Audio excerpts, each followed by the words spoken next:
문재인 정부 당시 법적 근거도 없는 적폐청산위원회까지 주범시키며 적폐청산을 외치던 민주당이 이번 사태에 선관위의 편을 든다면 민주당이 바로 적폐 세력이었음을 인정하는 것이 됩니다. 선관위의 이런 이 불법적 행태에 대해서 감사원은 더 이상 머뭇거리지 말고 바로 사법적 절차에 착수할 것을 강력히 촉구합니다. 네, 사무총장입니다. 우리 원내대표님 말씀에 이어서 말씀을 드리겠습니다. 선관위가 선관위원회 의결로 강제조사가 불가능한 권익위 조사는 수용하고 강제조사가 가능한 감사원 감사는 거부하겠다고 밝힌 것은 대한민국 법 체계를 부정한 이러한 이 잘못된 결정입니다. 어떻게든 채용 비리를 덮고 감추려는 얄팍한 술수에 불과할 뿐입니다. 비리 대상자가 조사기관까지 선택하겠다는 어처구니 없는 태도입니다. 대한민국 법을 무시하고 국민을 무시하는 이런 결정을 내린 선관위의 위원장과 선관위원 모두는 더 이상 국민을 대표해서 공정한 선거 관리를 책임질 자격이 없습니다.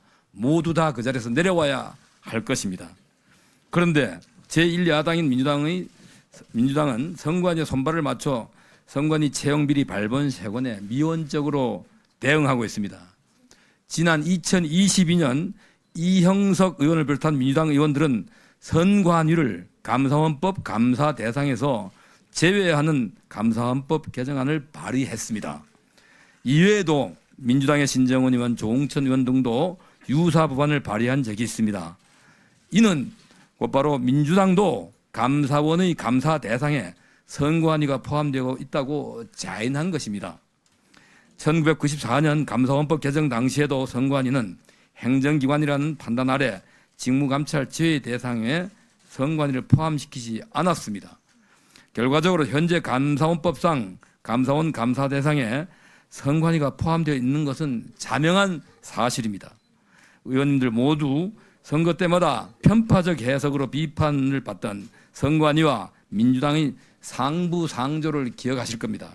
만약 민주당이 작년 감사원법 개정안을 통과시키려고 했던 이유가 감사원 직무감찰에서 선관위를 제외해 민주당에 유리한 선거운동 환경을 만들려고 했던 것이 아니라면은 국민의힘 주장에 반대할 명분은 어디서도 찾을 수 없을 것입니다.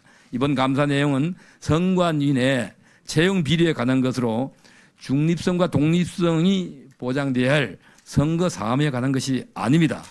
민주당이 무작정 목리를 부릴 문제가 아니라고 생각합니다. 민주당과 선관위가 한패란 의심을 받기 싫다면은 지금이라도 민주당은 국정조사에 적극 협조하고 선관위가 감사원 감사를 수용할 것을 요구하십시오. 공정이 생명인 조직에서 나온 불공정한 채용 비리로 인해 오늘도 취업난으로 힘든 하루를 보내고 있는 청년들에게 너무나 큰 박탈감을 안겨주었습니다. 청년들의 미래를 짓밟는 이런 사태가 앞으로 절대 재발돼서는 안 됩니다. 채용 비리를 발본색원하여 공정의 가치를 다시 세우는데 여야가 따로 있을 수가 없습니다. 문재인 정부 당시 법적 근거도 없는 적폐청산위원회까지 주범시키며 적폐청산을 외치던 민주당이 이번 사태에 선관위의 편을 든다면 민주당이 바로 적폐 세력이었음을 인정하는 것이 됩니다. 선관위의 이런 이 불법적 행태에 대해서 이 감사원은 더 이상 머뭇거리지 말고 바로 사법적 절차에 착수할 것을 강력히 촉구합니다. 이상입니다.